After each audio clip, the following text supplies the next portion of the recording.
Welcome to day 82 of the Daily Bread Bible Study. We are looking at 1 Samuel chapters 4 through 7. In 1 Samuel chapter 4, the word of Samuel came to all Israel. In those days, the Philistines mustered for war against Israel, and Israel went out to battle against them. Now the Israelites lose and believe that bringing the Ark of the Covenant into battle will help. They are apparently unaware that Eli's two sons have upset the Lord and that God is choosing Samuel over the house of Eli. The Israelites believe they are going to win now that the ark is with them, yet the Philistines are afraid of their misunderstood opponent and still fight on. In 1 Samuel 4 verse 8, "These are the gods who struck the Egyptians with every sort of plague in the wilderness. But take courage, O men, O Philistines, in order not to become slaves to the Hebrews as they have been to you. Be men and fight." The Philistines win. And they win again and kill Eli's two sons. And the Philistines steal the Ark of the Covenant from Israel. So, you heard it right. The Ark of the Covenant, the thing which is supposed to hold the sacred and precious law, to be able to hold the Ten Commandments, to the instructions for the people, Joshua's story, all other important pieces, they are taken before by the enemies, the Philistines. So I can't really understate the real horror and terror that comes, but that kind of is summed up in what happens with Eli. News is sent to Eli, and even though he is sitting, he is called old, frail, and fat, and Eli topples over and dies in a very kind of horrific manner. In a similarly tragic manner, news meets Eli's daughter-in-law when she is in delivery. The mother successfully delivers her son, but in a state of shock that the Ark of the Covenant is taken, she quickly dies. In 1 Samuel 4:22, "But before she dies, she said, 'The glory has departed from Israel, for the Ark of God has been captured.'" So in short, we see kind of all sorts of things happening with Eli and his sons and his family, and even the leading astray of the Israelites so that the Ark of the Covenant leaves them. God's presence, in a lot of ways, is removed from Israel and from Eli at this time. But things are not without hope. The Philistines take the Ark of the Covenant to their temple of Dagon in Ashdod.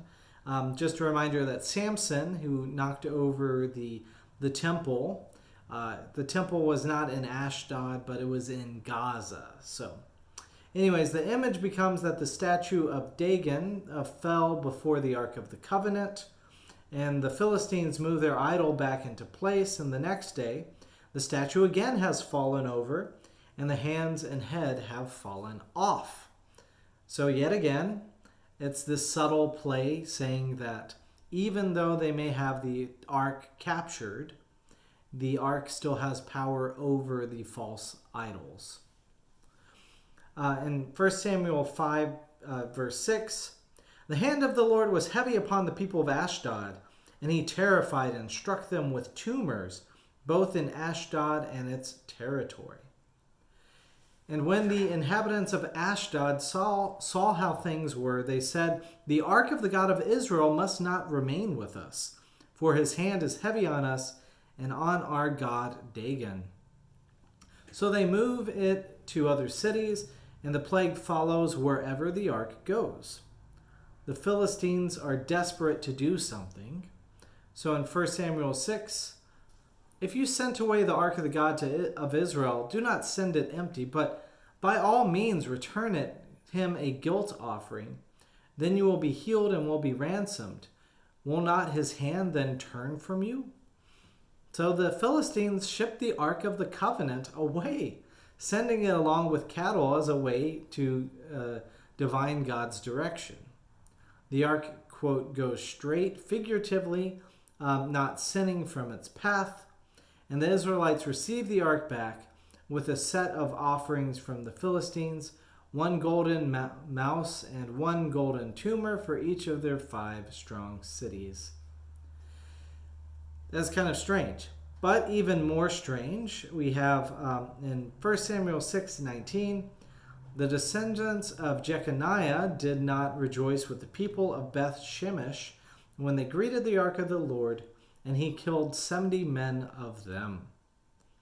The name Jeconiah is referenced in other places in the Old Testament in association with King Jeconiah, the king of Judah, when Jerusalem was destroyed by the Babylonians. In Jeremiah 24, verse 1, it says, "This was after King Nebuchadnezzar of Babylon had taken into exile from Jerusalem King Jeconiah, son of Jehoiakim of Judah." So is this kind of a precursor for the name Jeconiah being looked down upon? Is this somebody making a dig at Jeconiah as this is written after the time of the kings? That it is up for you to figure out what you think is going on there. But the name Jeconiah is very much a thread that connects these two ideas. In 1 Samuel 7, with the improper ways of Eli's family gone, Samuel leads the Israelites in proper reverence of God, and thus sees God's redemption and blessing once more. In 1 Samuel 7, verse 2, "From the day that the ark was lodged at Kiriath Jearim, a long time passed, some 20 years, and all the house of Israel lamented after the Lord. Then Samuel said to all the house of Israel, 'If you are returning to the Lord with all your heart, then put away the foreign gods and Astartes from among you. Direct your heart to the Lord and serve him only, and he will deliver you out of the hand of the Philistines.' So Israel put away the Baals and the Astartes, and they served the Lord only. As Samuel was offering up the burnt offering, the Philistines drew near to attack Israel, but the Lord thundered in a mighty voice that day against the Philistines and threw them into confusion, and they were routed before the Lord." So in 1 Samuel 7:13, we see a summary of this section. "So the Philistines were subdued and did not again enter the territory of Israel. The hand of the Lord was against the Philistines all the days of Samuel. The towns that the Philistines had taken from Israel were restored to Israel, from Ekron to Gath. And Israel recovered their territory from the hand of the Philistines. There was peace also between Israel and all the Amorites. Samuel judged Israel all the days of his life."